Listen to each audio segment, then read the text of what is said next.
How's everybody doing out there today? Welcome to Cup of Joe with Joe. So, you guys know the drill. Ask me anything. Like, share, comment. Let me know what you're thinking about. Give me a chance to tell you what I think about what you're thinking about. See whether or not we can come to an agreement. Find some sort of common ground that works for all of us. Because at the end of the day, what I'm doing is I'm signing up to represent you. Now, most of you recognize that with my particular platform, with my party association as a libertarian, there are certain things that I do have a preference for. So when I start thinking along the things that I should be doing, that I need to be doing, you guys voted for me because I am a libertarian. That means that there's an obligation to certain things. However, even within the scope of libertarianism, there is room for discussion. There is room for variety. Some of these also include things along the lines of, what is the path to getting to where we want to go? Always a big question. Mycians, Hoppians, they now. Cold turkey. Just going to strap you to the bed, come back in a week, see whether or not you're still alive. There are definitely libertarians out there that say that is the way to do it. Just cut all government spending, pay the bills, maximum austerity, just run with it. And there are other individuals. Now, get into a discussion with this on a fairly regular basis with some individuals who like to call Hayek and Friedman commies because they believed in some stages that would require us to be weaned from socialism. Oh, yes. In a moment, Cameron. Yeah. Well, the thing is, the United States, whether you believe it or not, has been a socialist country for over 100 years. Yes, 100 years. The United States of America has been a socialist country. We have taxed people and we have redistributed wealth. We are a socialist nation. We have been that way for 100 years. Libertarian Party wants to fix that. We've been working on trying to fix that for the last 50 years. So,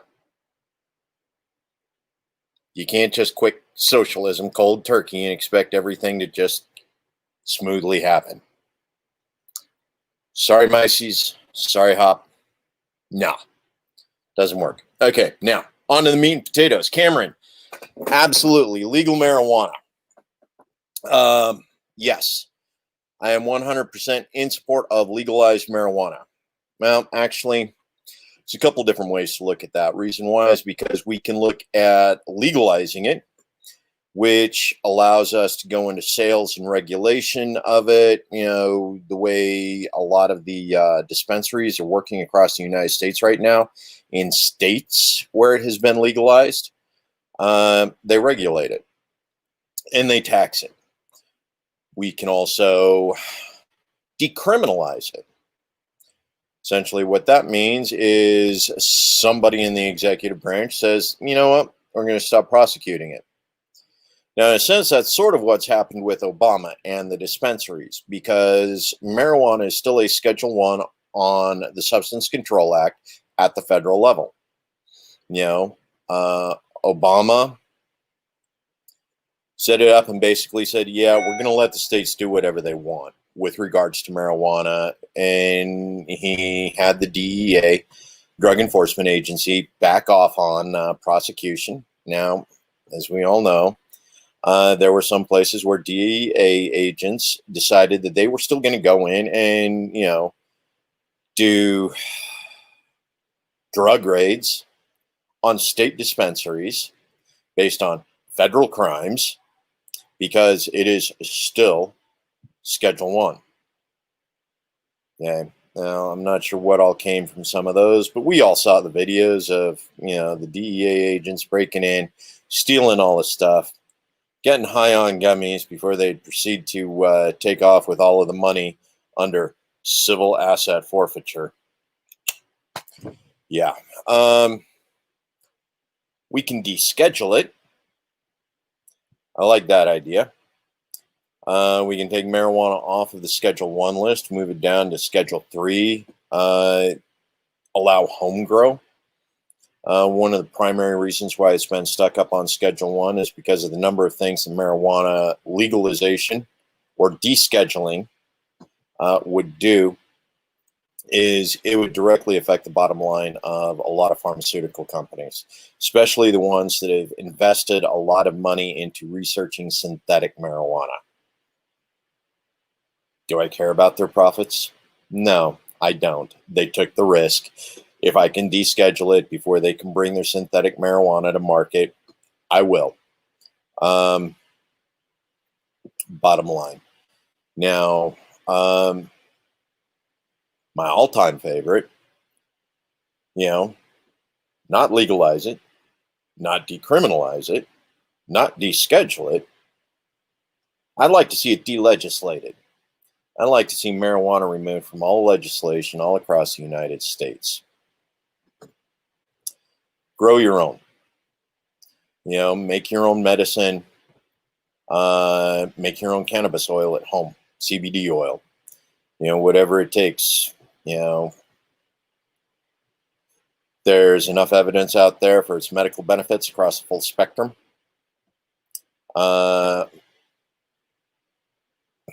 one's going to be fun because not only am I picking a fight with the DEA and removing their single largest moneymaker in drug enforcement and civil asset forfeiture, I'm also poking bones at the Food and Drug Administration as well. The reason why is because we know marijuana has medical benefits. Proven it time and time and time again. The number of veterans that are in prison right now for self-medicating because marijuana worked is still pretty high. So I just like to see it completely delegislated. I don't want to see marijuana, THC, cannabis, or any of the rest of that in any books, any law, anywhere in the United States. I don't want it regulated or touched by any federal organization, whether it's the FDA, DEA, or any of the other 443 executive agencies, in the federal government. We can do better than that. We need to do better than that.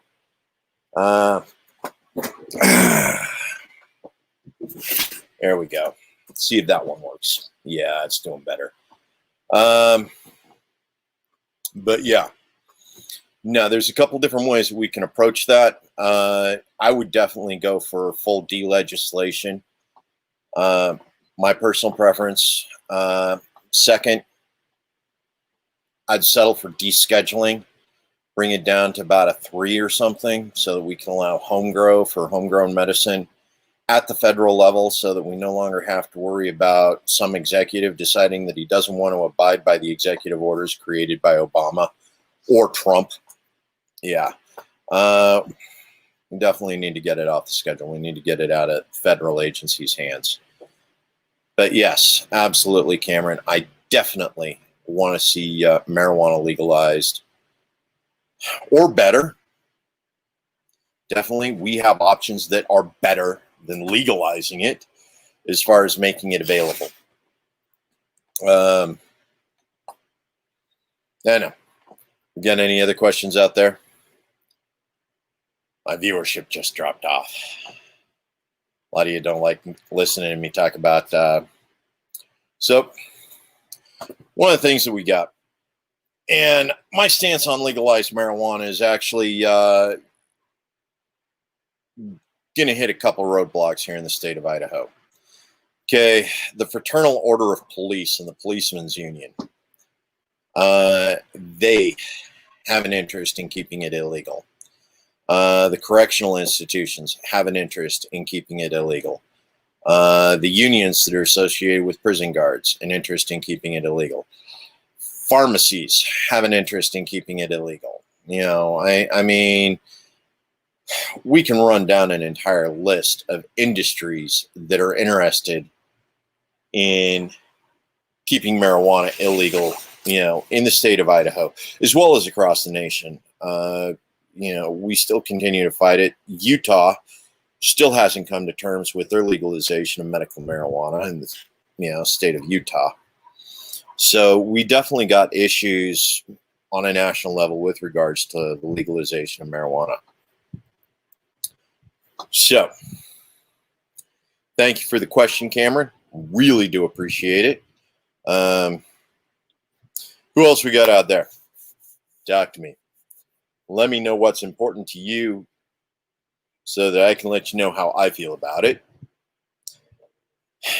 And if we happen to disagree, we can talk about that. So I have been in a couple of debates now. The Idaho Veterans Wellness Center did one debate with me and Rudy. He's the Democratic challenger to the incumbent Russ Fulcher. Russ Fulcher declined the invitation to that particular one.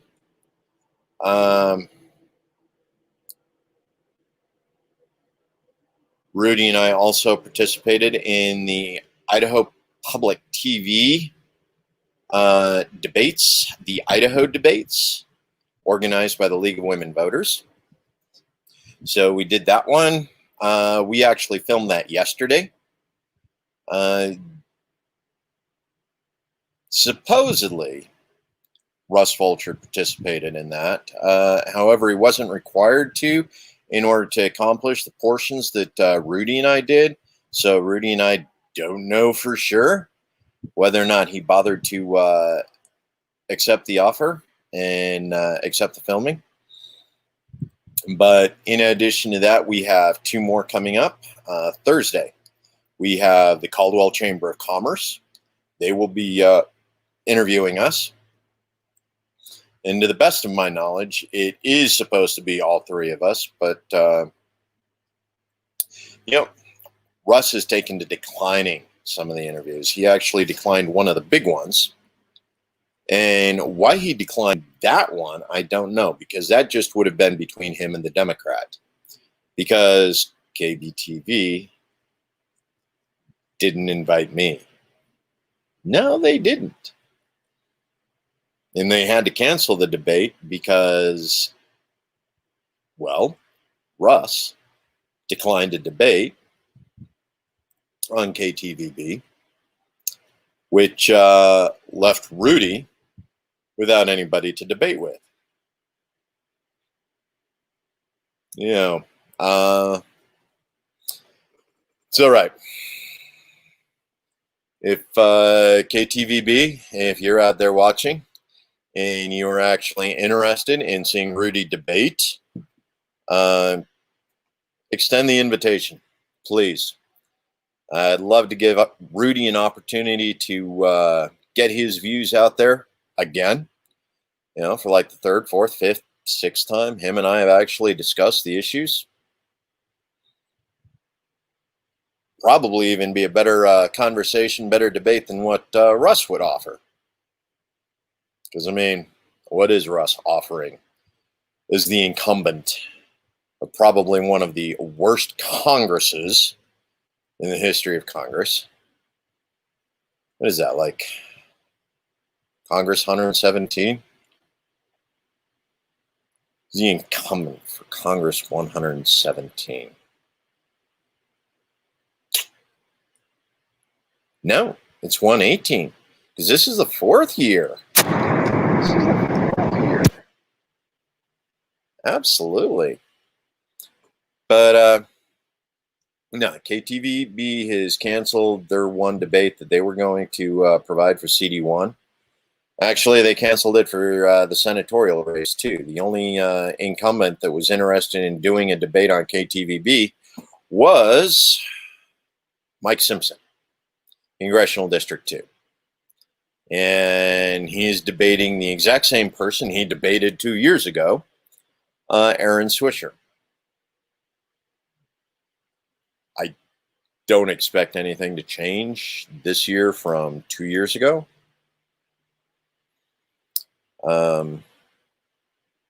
But yeah, it's interesting. We got incumbents that are actually scared to ask questions or to answer questions. So if you get an opportunity, go out, bust KTVB's balls for not inviting me to theirs. I would have accepted if I had received the invitation. Exactly the same way I did with the League of Women Voters in the Idaho debates, is hosted by Idaho Public Television. And thank you again, Marcia. Definitely, it was great having that opportunity to talk with you yesterday and have a conversation about the issues. So, come on. We're up to 3. Talk to me. Okay, we've already covered legal marijuana. We've talked about, oh, yes, Idaho Dispatch. Okay, that's Greg Pruitt's news organization. Yeah, we'll call it that. Idaho Dispatch. Greg Pruitt created a news organization, and he actually sent out a questionnaire to all of the candidates. Apparently, I was the only one who answered the questions that he sent out. So if you go to Idaho Dispatch, he's posted the answers to the questions he asked from all of the candidates that responded. Should be moi.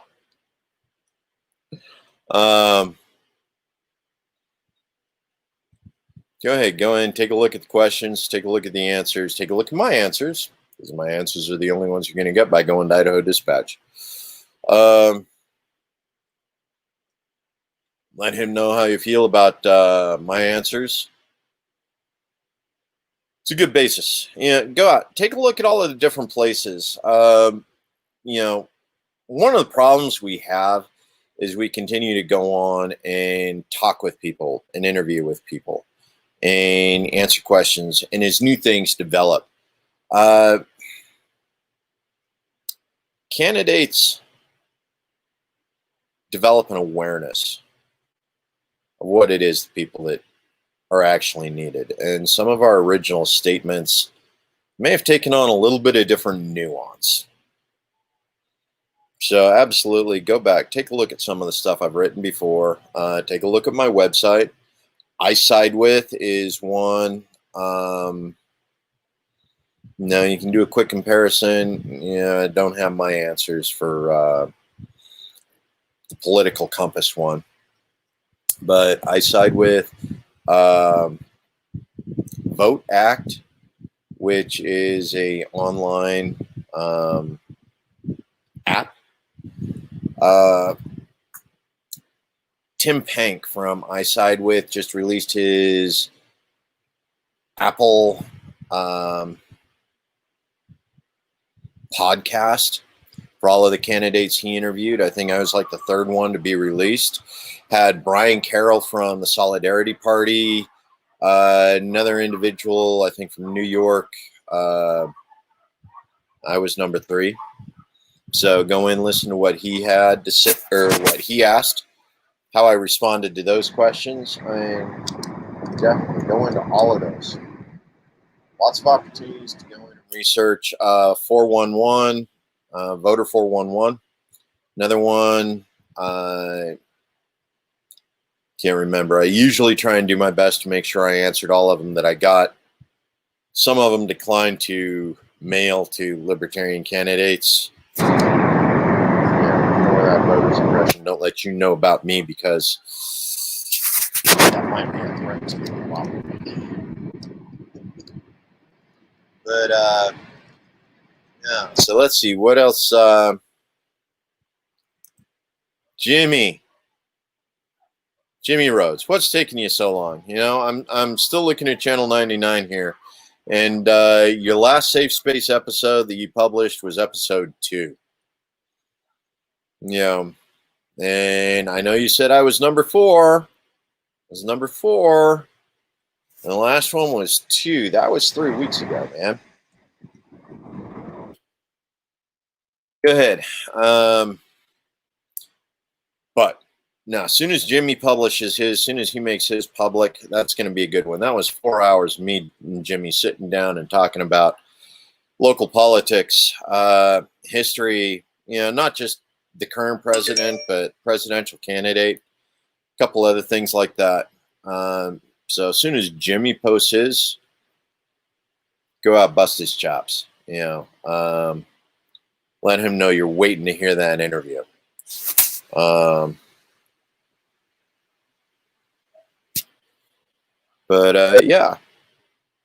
So come on, talk to me. We're 20 minutes here. I promise you guys at least another 10 minutes. What else have we got that we can talk about for 10 minutes? Yes. Okay, Jessica. U.S. start moving forward rather than pushing religious ideologies onto the public. Obergefell versus Hodges getting a relook. Oh, yes. That one. Was there a continuous Groundhog's Day in this country since the 70s? Abortion, gay marriage. It's not only as unconstitutional, but it continues to take resources away from things that actually matter. Okay. I don't know why we keep going back to that. Now, the irony is, okay, Roe versus Wade. That's been 50 years. Okay, that is established law. Scalia, the rest of them, even the conservative justices, Kavanaugh looks at that and goes, dude, we're not going to go back and rewrite 50-year-old opinions. Those opinions have managed to weather case law challenges for over 50 years. So as long as Congress, continues to vet our conservative justices versus activist judges, even the conservative judges aren't going to go back and they aren't going to relook 50-year-old cases. Even the Dred Scott decision was overturned in fairly short order. I mean, Dred Scott, that was overturned. Well, that one was actually ironic because Dred Scott was determined that he was still a slave while his wife went through a different court process and was determined that she wasn't. But the Dred Scott decision was one that was overturned fairly quickly. Okay. It had only lasted a couple of years. It didn't have 50 years of case precedents. So why do we keep revisiting it and revisiting it and revisiting it? Reason why is because an awful lot of conservatives out there are looking at these organizations that are just stealing their money. The Right to Life organizations in DC don't want to win that fight. They're perfectly happy to keep losing it.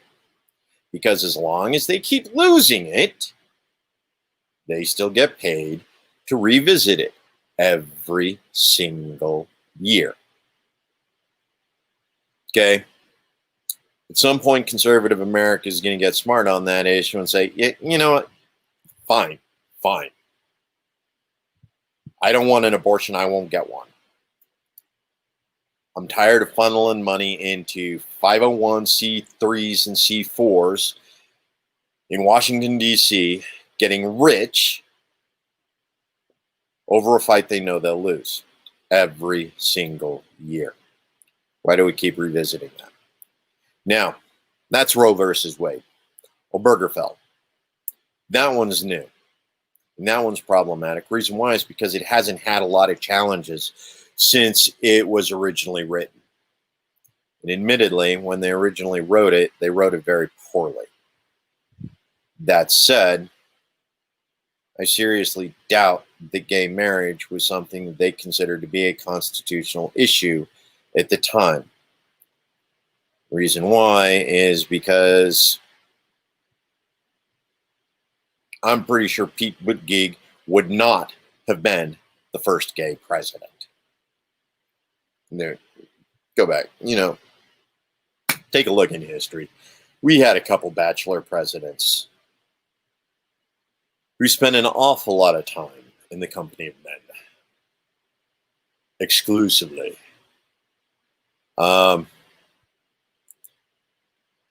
We really just need to get over that particular hiccup, because at least 2 or 3 of them. And these were founding fathers. Philadelphia, the city of brotherly love. Okay, I realize that probably isn't what it meant, but yeah, no, we need to get over that. Our founding fathers, there is nothing in the New Testament. For all of you Christians out there, there's nothing in the New Testament. Jesus never once made comment about, whether or not homosexuality was an acceptable thing. Matter of fact, there were a couple notorious homosexuals in the New Testament, which Jesus spent time in the company of, including,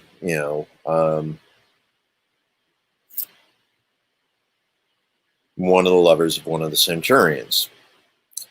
So Jesus himself didn't render judgment on what consenting adults did with each other.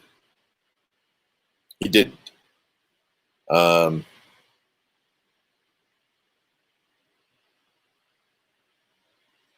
As for an awful lot of you that go back to the whole Deuteronomy thing, you do realize that was a particular deviation of the original wording.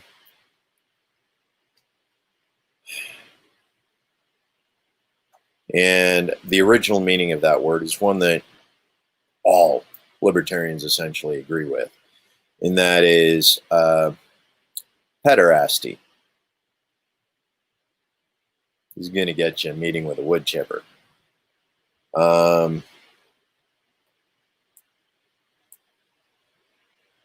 For those of you who don't know what that is, well, just look it up.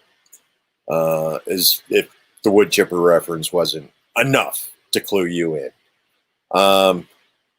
But yeah, why do we keep coming back to this? Why do we keep putting... Oh, that's another interesting thing. Why do we keep putting Catholic judges on the Supreme Court? And for the longest time, you couldn't make it as president if you were Catholic. Not until JFK, anyway. We were that rebellious. We were that much against, religion. We were that much against the indoctrinated religions, especially Catholicism. In these days, a lot of us, we look around, and as far as the child sex abuse scandals that have gone in the Catholic Church, a lot of us still aren't satisfied that's been properly dealt with.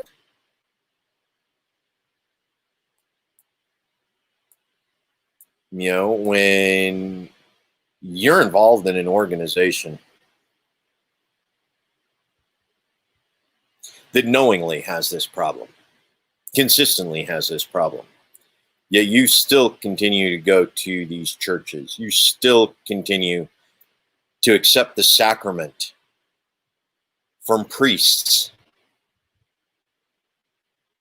have done wrong.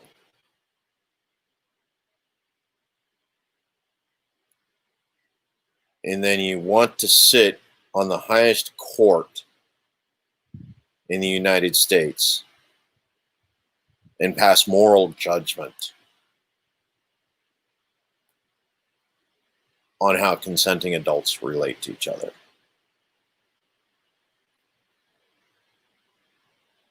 I don't know. The thing is it shouldn't be a problem. It shouldn't be a constitutional debate. Constitution made no reference whatsoever to homosexuality. It didn't. Doesn't make any reference to marriage, really, either. I don't know. I don't know why we keep going back to that. Personally, it's getting a little old to me.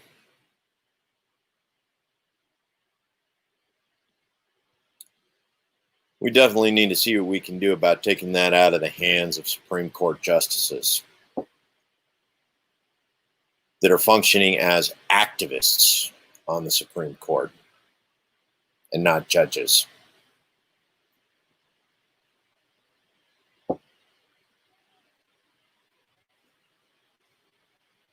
Love is love, man. Man, woman, man, man, woman, woman.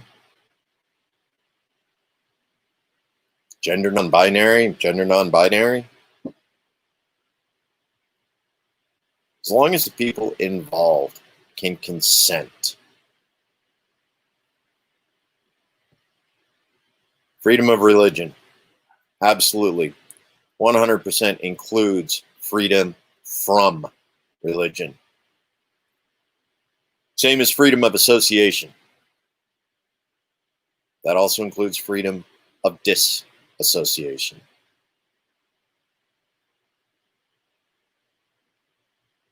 Right to bear arms. Yes, that also includes the right not to bear arms.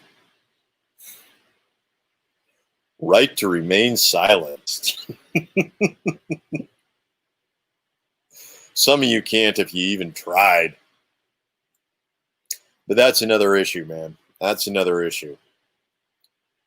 Freedom of religion includes freedom from religion. It's natural law, man. It's natural law.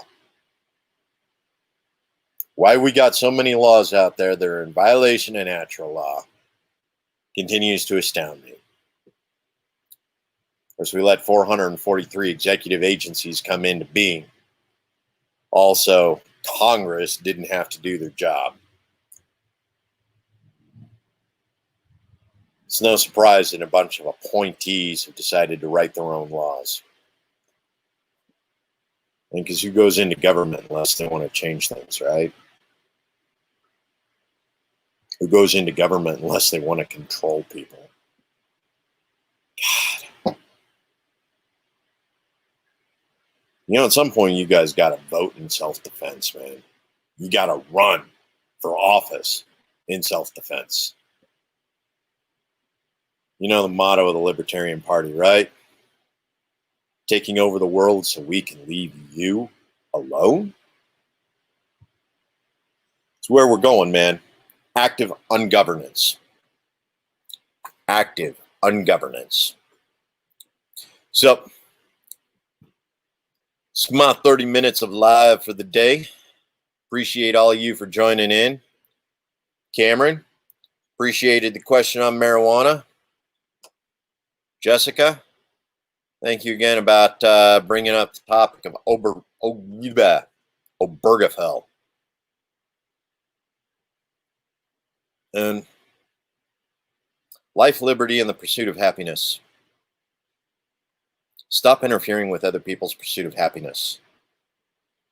If that happiness, okay, as long as the happiness is between consenting adults, yes, they should be allowed to pursue it. Some people were just born that way, man. Okay. My time's up for today. Thank you again for joining us. Remember, family, friends, community. Together, we can ungovern the world. Love you guys. Peace out.